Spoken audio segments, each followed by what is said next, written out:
wabarakatuh. Selamat malam Jumat insan muda.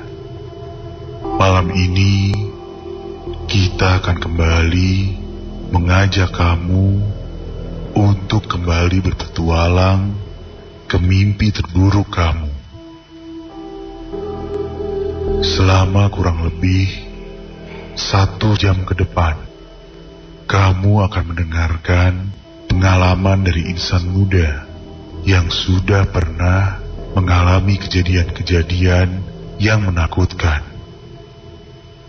Semoga setelah kamu mendengarkan, kamulah yang selanjutnya akan mengalami kejadian-kejadian tersebut. Siapa yang bilang kalau kemunculan mereka, para makhluk alam gaib, selalu disebabkan oleh satu dan lain hal? Jika kamu berpikir begitu, itu salah insan muda. Mereka bisa dengan mudah untuk menunjukkan kehadiran mereka tanpa kamu sadari dan tanpa ada penyebabnya. Perhatikan sekeliling kamu sekarang. Mungkin saja mereka berada di dekatmu. Di malam Jumat ini, kami juga telah mempersiapkan 3 cerita yang sebentar lagi bisa langsung kamu dengarkan. Kalau begitu, sudah siapkah kamu insan muda? Kita mulai sekarang. Dan selalu ingat satu hal, yaitu untuk tidak mendengarkan sendirian.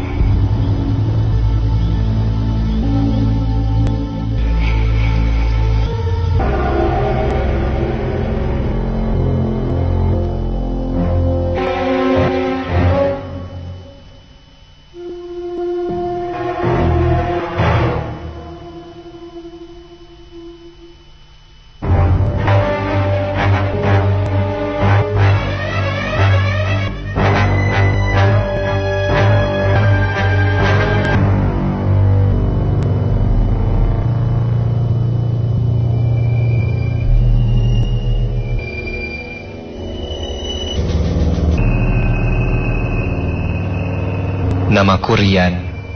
Aku mahasiswa tingkat akhir di salah satu universitas negeri di Bandung. Dulu aku seorang yang hidup biasa-biasa saja. Tapi sekarang kehidupanku berubah.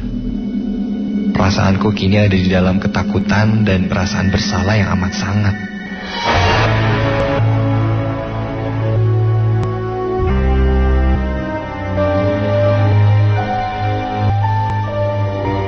Enam bulan yang lalu, aku mengalami kecelakaan mobil.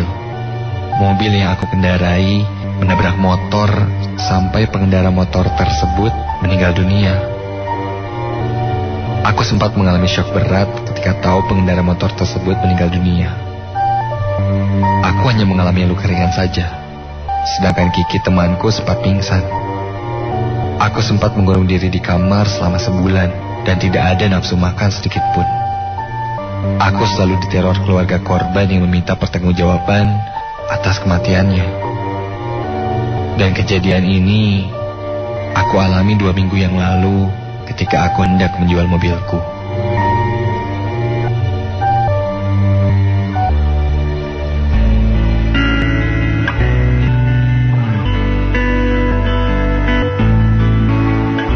Malam itu, aku dan teman-temanku hendak menonton konser jazz di daerah Dago Atas.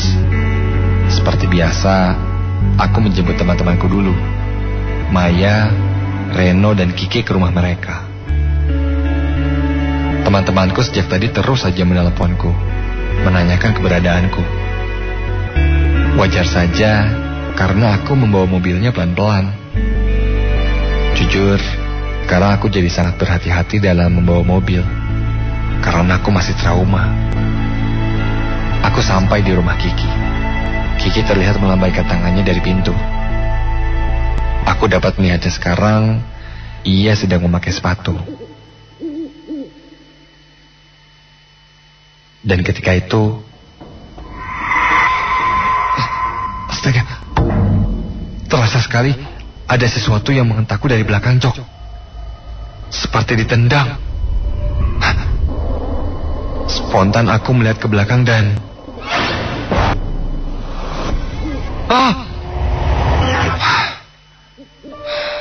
ternyata itu Kiki. Kiki mengetuk kaca jendela mobil. Aku pun membuka kunci mobil dan Kiki pun masuk. Tanpa bertanya apapun, Kiki langsung memulai obrolan seru sampai akhirnya aku pun lupa kejadian tadi.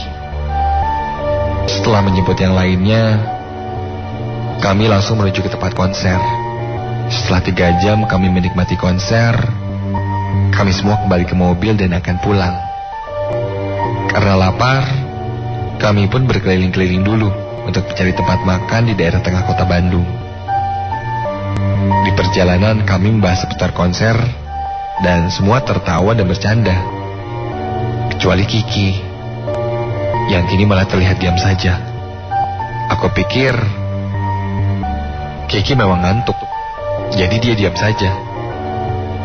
Dan akhirnya Kiki pun tertidur. Selesai makan, aku mengantar teman-teman satu persatu. Kebetulan Kiki adalah orang yang terakhir yang aku antar. Di tengah jalan menuju rumah Kiki tiba-tiba terbangun. Ia langsung duduk dengan tegap, dan dengan nada yang datar, Kiki berkata, "Yan, aku nginep di rumah kamu aja. Jangan pulang ke rumah ya." Aku mengerutkan dahi keheranan. Pasalnya, belum pernah sekalipun Kiki menginap di rumahku. Padahal rumahnya sudah dekat. Menuruti permintaannya, aku pun putar balik mobilku ke arah pulang. Sampai di daerah Citarum, aku merasa sedikit aneh. Ketika aku mengecek kaca spion tengah, sepertinya ada seseorang yang menatapku terus.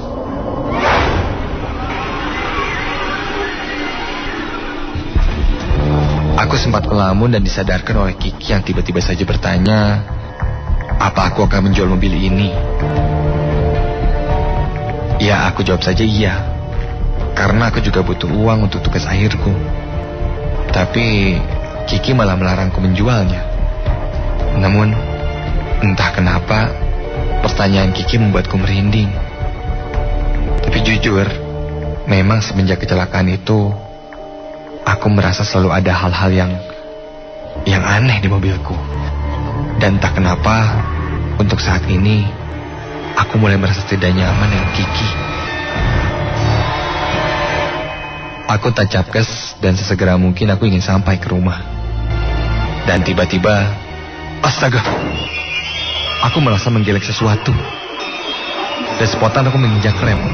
Aku keluar dari mobil, dan ketika aku mengecek ke bawah untuk memastikan apa yang aku geleng, ternyata tidak ada apa-apa di bawah mobilku.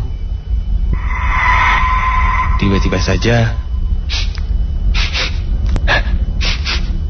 semiliwir tercium bau amis yang menusuk. Ketika aku melihat ke sekitar, astaga, Kiki sudah berada di luar mobil. Dan dengan pandangan kosong melihat ke jalan.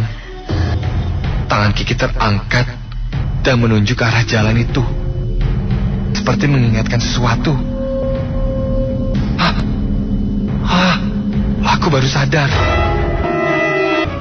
Ternyata jalan ini adalah jalan di mana aku mengalami kecelakaan waktu itu. Aku langsung kembali masuk ke mobil. Kiki pun menyusul masuk dan langsung menuju ke mobilku. Kiki yang sejak tadi terlihat aneh membuatku semakin tak tenang. Aku perhatikan pandangannya kosong. Ketika perempatan lampu merah, tiba-tiba saja, aku merasakan ada seseorang yang mencengkeram leherku dan ada yang menendang-nendang jokku dari belakang. Aku yang berontak spontan menginjak gas mobil. Mobilku mendengung kencang. Dan tiba-tiba aku mendengar ada sesuatu yang berkata, "Bersihkan aku. Aku ingin keluar dari sini." Aku tidak yakin itu suara Kiki, karena suaranya berbeda. Sekuat tenaga aku menggerakkan badanku. Aku masukkan gigi mobil sambil berusaha melihat ke arah Kiki. Dan astaga, ketika aku melihat Kiki, yang aku lihat bukanlah Kiki, melainkan sosok pria yang pakaiannya kotor dan mukanya hancur berlumuran darah.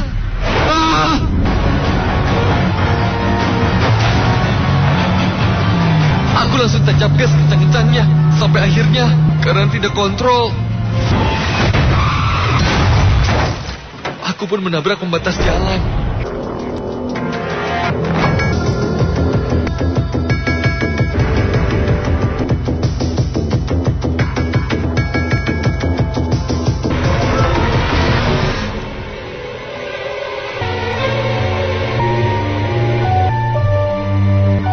Ketika tersadar, aku sudah berada di rumah sakit. Kiki bilang bahwa ia pun tak tahu bagaimana bisa terjadi kecelakaan itu, karena sejak tadi ia tertidur dan tersadar ketika menabrak pembatas. Aku rasa aku menyadari sesuatu bahwa semalam Kiki kerasukan. Seminggu kemudian, setelah pulih dari syok beratku, aku memberanikan diri mendatangi keluarga korban dan meminta maaf atas kecelakaan itu dan menyelesaikannya secara kekeluargaan. Setelah itu, aku bisa menjual mobilku dan tidak pernah ada kejadian aneh lagi. Namun, masih terngiang kata-kata istri dari orang yang kutabrak saat itu, yang berkata, "Waktu itu kami memang belum ikhlas atas meninggalnya suami saya. Saya juga meminta maaf jika kamu mengalami kejadian aneh, karena saya memang sengaja tidak membersihkan darah yang ada di motor suami saya."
Namaku Andin.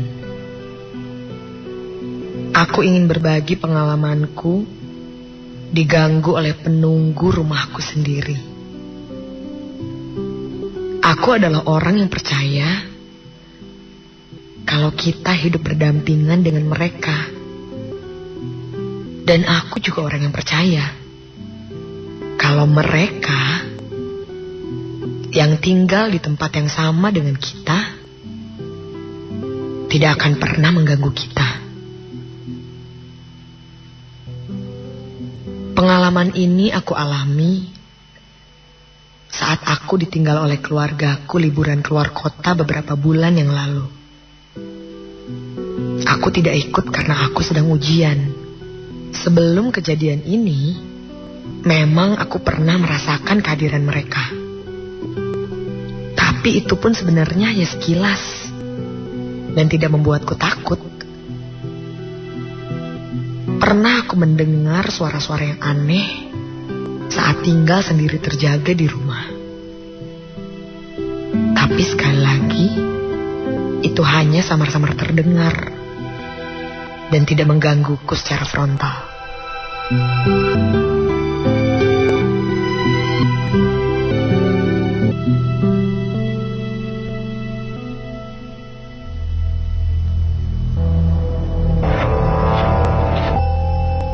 Aku ingat betul malam itu.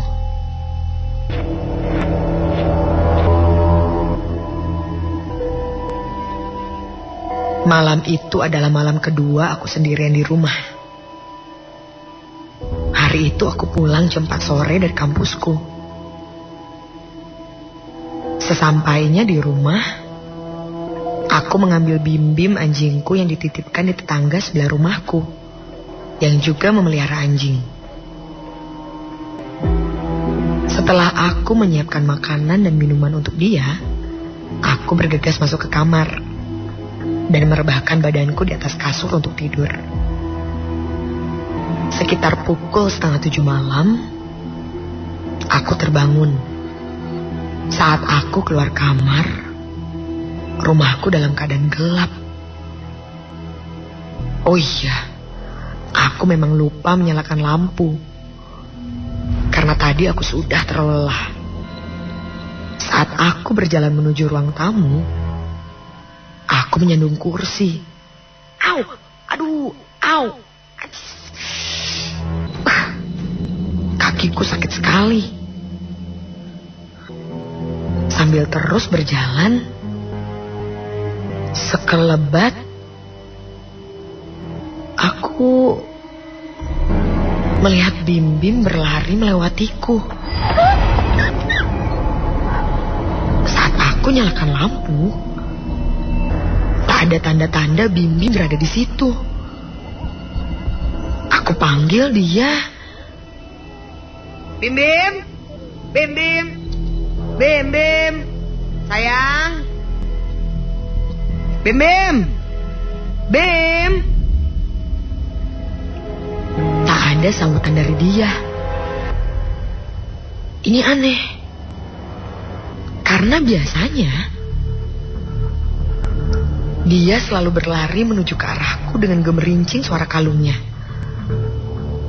Kemana ya dia ya? Bim-Bim! Bim-Bim! Bim! Aku coba untuk memanggilnya lagi. Kemudian aku mencarinya ke garasi. Dan saat aku menyalakan lampu, terlihat dia sedang tertidur di atas tumpukan-tumpukan ban. Aku agak tenang sih setelah melihatnya. Tapi aku masih bingung dengan apa yang tadi berlari melintas ke arah ruang tamu. Ah, ya udahlah ya. Aku sih coba untuk tidak memikirkannya. Lalu aku bergegas ke arah halaman belakang untuk mengambil handuk lalu kemudian mandi. Saat aku akan mulai mandi, tiba-tiba lampu kamar mandi mati.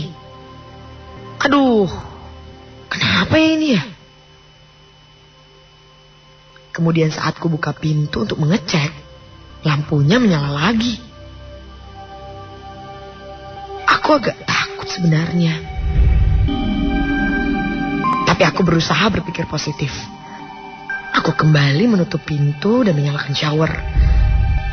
Dan saat aku mandi, aku dikagetkan dengan suara gonggongan Bim-Bim. Dia menggonggong terus. Seperti ada orang yang datang. Dan belum sempat aku berpikir, lampu kembali mati.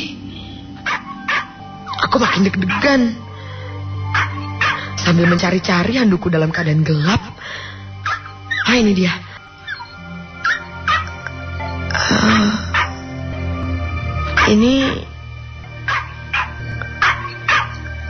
Ini seperti tangan.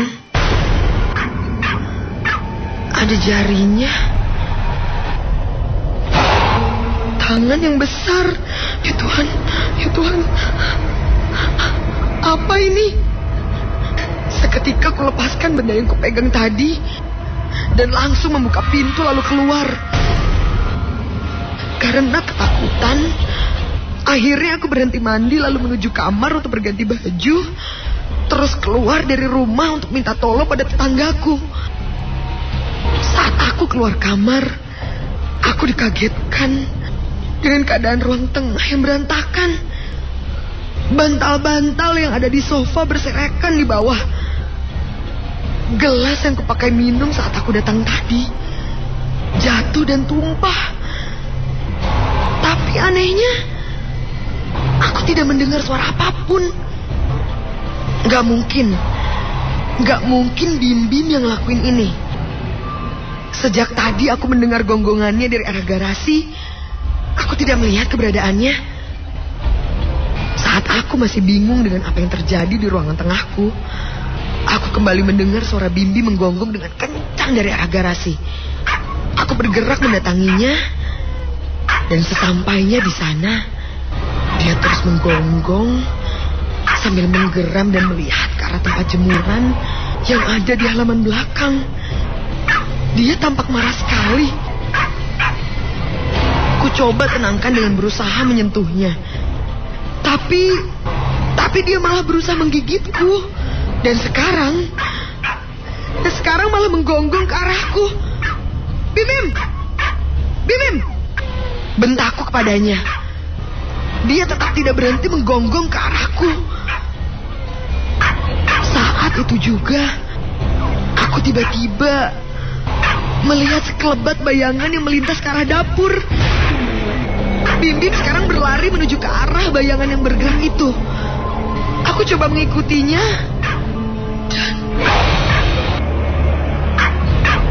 Ya Tuhan, saat aku melihat ke arah dapur yang gelap, aku samar-samar melihat seseorang yang bergerak dari posisi jongkok, kemudian berdiri dan berjalan menembus tembok. Karena takut, aku setengah berlari menuju ke ruang tengah. Aku nyalakan TV, mengencangkan volumenya. Tak lama kemudian, Bim Bim berlari ke arahku. Dia ketakutan. Terlihat ketakutan. Dia sekarang berdiam di kakiku. Sambil ku elus-elus dan ku tenangkan dia, aku dikagetkan oleh suara piring pecah dan panci-panci yang berjatuhan dari arah dapur. Astagfirullah. Kemudian disusul dengan suara keran air wastafel di dapur yang menyala sendiri. Ya Tuhan. Tanpa pikir panjang, ku gendong Bim Bim dan berlari ke arah pintu depan. Yang ada di pikiranku sekarang adalah meminta tolong ke tetangga sebelah rumahku. Tapi kenapa pintu rumahku tidak bisa dibuka? Sambil panik ku coba mengecek kuncinya. Hah? Ini kan tidak terkunci. Ku terus coba membukanya. Tapi tetap tidak bisa. Karena tidak bisa, ku lepaskan Bim Bim dari gendonganku. Kemudian aku menggedor-gedor pintu sambil berteriak-teriak minta tolong. Tolong! Tolong! Tolong! Tolong! Aku terus menggedor-gedor pintu dan berteriak minta tolong. Kemudian saat aku melihat ke belakangku, aku melihat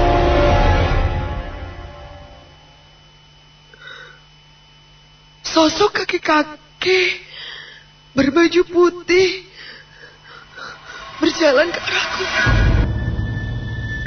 Saking takutnya aku tak berani melihatnya dan hanya bisa terduduk lemas.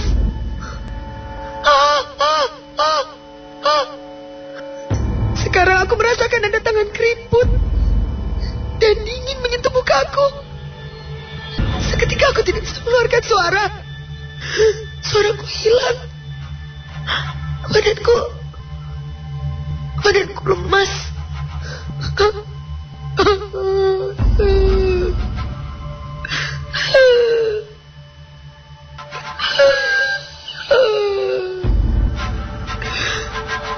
dan aku mulai menangis. Saat itulah aku mendengar suara dari arah luar. Aku mendengar suara namaku dipanggil. Sambil menggedor-gedor pintu, aku yang tadinya terduduk di lantai membelakangi pintu, coba untuk berdiri dan membuka pintu. Dan aku lihat ada sosok Pak Teguh, istrinya, Maya anaknya, dan Jajang supirnya. Mereka adalah tetangga sebelah rumahku. Mereka bilang mendengar suara aku berteriak minta tolong dan bergegas mendatangiku. Mereka memelukku sekarang. Aku menceritakan semuanya sambil menangis. Dan mereka tampak terheran-heran. Mereka terus coba menenangkanku. Kemudian Pak Teguh membawaku dan Bim Bim ke rumahnya. Sejam setelahnya aku bilang padanya aku ingin kembali ke rumah. Awalnya Pak Teguh tidak mengizinkan aku pulang. Tapi karena aku memaksa, Pak Teguh meminta Maya anaknya dan Jajang supirnya untuk menemaniku di rumah, serta menitipkan Bim Bim di rumah Pak Teguh. Malam itu aku dan Maya tidur tenang di kamar, sedangkan Jajang tidur di sofa ruang tamu. Esok harinya, pintu kamarku diketuk oleh Jajang. Dan saat keluar dari kamar, Jajang memintaku untuk ikut ke belakang. Jajang mengajakku serta Maya menuju dapur. Dan betapa kagetnya aku ketika aku melihat dapur berantakan. Piring-piring dan peralatan masak yang berserakan di bawah, serta kulkas yang terbuka dengan isinya yang berantakan.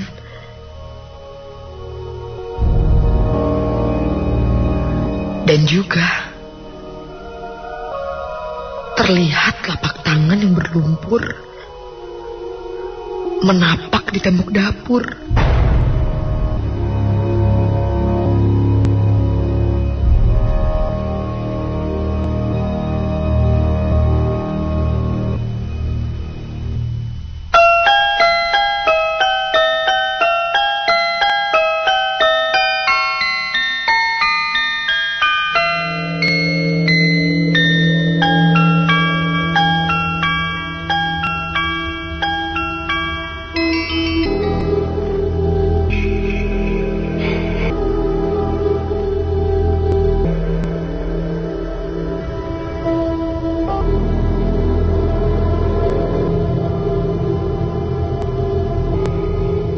Insan muda, ternyata begitu banyak kejadian pemunculan para makhluk gaib ini dengan atau tanpa alasan. Yang kita perlukan untuk menyikapi kejadian seperti ini adalah dengan berserah diri pada Tuhan yang Maha Kuasa. Berdoalah untuk selalu dilindungi olehnya dari gangguan mereka. Sekarang, mari kita dengarkan cerita terakhir untuk malam Jumat ini. Ingat, jangan pernah dengerin sendirian.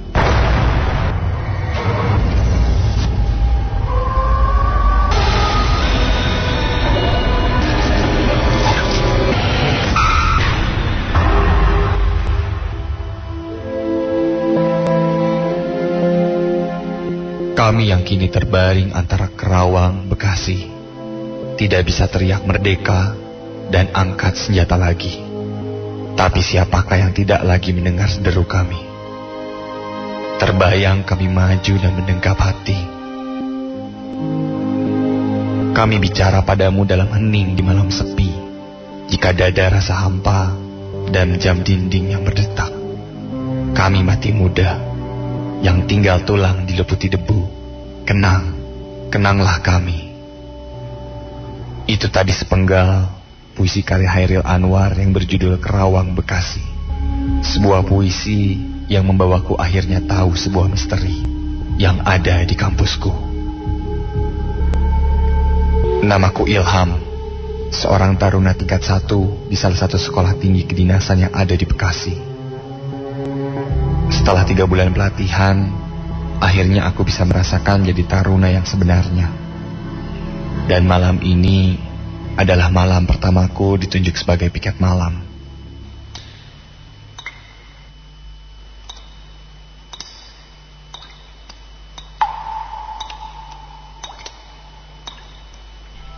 Jam 9 setelah apel malam, kita beristirahat sebentar. Sampai akhirnya jam 10, waktunya aku dan temanku Rega memulai piket malam. Suara lonceng itu menandakan bahwa kita akan memulai piket malam. Semua taruna harus kembali ke asrama dan tidur. Kami berdua harus mengelilingi seluruh bangunan kampus yang notabene bisa dibilang bangunan tua semua. Kami memulai dari bangunan barak yang sudah lama tidak terpakai. Aku menyorotkan senterku ke dalam barak. Aku melihat tempat tidur, meja dan kursi masih rapih pada tempatnya. Dan kami pun lanjut berjalan lagi. Untuk menghangatkan suasana, aku bercanda dengan Rega. Dan tiba-tiba, astaga! Suara apa itu? Aku langsung berlari mendekati pintu asrama tadi, lalu menyentari senter ke dalam. Dan kursi yang tadinya berada rapi itu sekarang sudah terjatuh. Aku dan Rega saling memandang. Tanpa pikir panjang, kami lanjutkan piket malam kami. Sampailah kami di lorong yang biasa kami sebut selasar. Sambil membahas tentang kursi tadi dan belum terjawab pertanyaanku tentang kursi tadi. Astagfirullah, Gak apa itu, Gak? Astagfirullah. Tiba-tiba melintas di depan kami satu sosok seperti kain merah melayang di depan kami, sangat cepat lalu menghilang. Aku dan Rega langsung meloncat kaget. Kami sempat terdiam. Saat itu terpikir olehku ingin kembali ke pos piket. Tapi kami lebih takut kena marah senior tingkat 2 dan 3 yang sedang berjaga di pos. Sampai akhirnya aku dan Rega pasrah dan memutuskan melanjutkan piket malam dan berusaha siap dengan segala hal yang kami yakini bahwa tempat ini memang angker. Perjalanan kami berlanjut ke sebuah talang air yang sudah tidak terpakai lagi. Aku dan Rega menyenter sekitar talang air yang tak terpakai itu. Cahaya senterku menelusuri gelap, melewati depan perpustakaan, perlahan dan... Astaga, sepertinya tadi aku baru saja melihat sesuatu yang... Karena penasaran, aku kembali menelusurinya dan... Depan perpustakaan itu... Dan... Aku langsung lari dan Rega yang kaget oleh suaraku menyusul berlari di belakangku. Aku terus membaca doa-doa. Kami berhenti di sebuah lapangan kosong di tengah antara barak dan asrama baru. Aku duduk dulu sejenak. Rega lantas bertanya apa yang aku lihat. Tadi di perpustakaan aku melihat satu sosok wanita dengan muka yang sangat menyeramkan. Dahi dan mukanya panjang. Dan dia menggunakan gaun merah. Kakiku lemas ketika Rega mencoba membantuku dan baca-baca doa juga. Tiba-tiba dari jauh aku mendengar suara derap langkah beberapa orang yang berlari ke arah kami. Rega langsung mengangkatku. Bangun, Ham. Ada senior. Ada senior, Ham. Aku pun memaksakan diriku bangun. Dan saat aku melihat beberapa orang dengan seragam yang berlari ke arahku, alangkah kagetnya aku ketika aku perhatikan bahwa mereka semua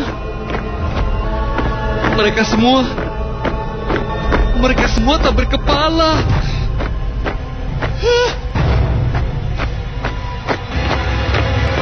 Aku dan Rega langsung berlari sekuat tenaga kembali ke pos. Sampai di pos, kakak seniorku langsung bertanya apa yang terjadi di sana. Dengan muka pucat dan terbata-bata, aku menceritakan apa yang aku lihat di sana. Seperti dugaanku, kakak seniorku tak percaya apa yang kami katakan.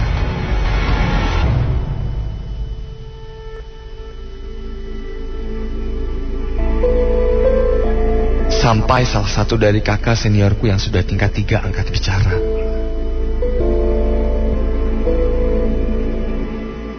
Dia percaya apa yang kami katakan dan bilang bahwa sebenarnya ada sesuatu yang belum terungkap yang ada di kampusku ini.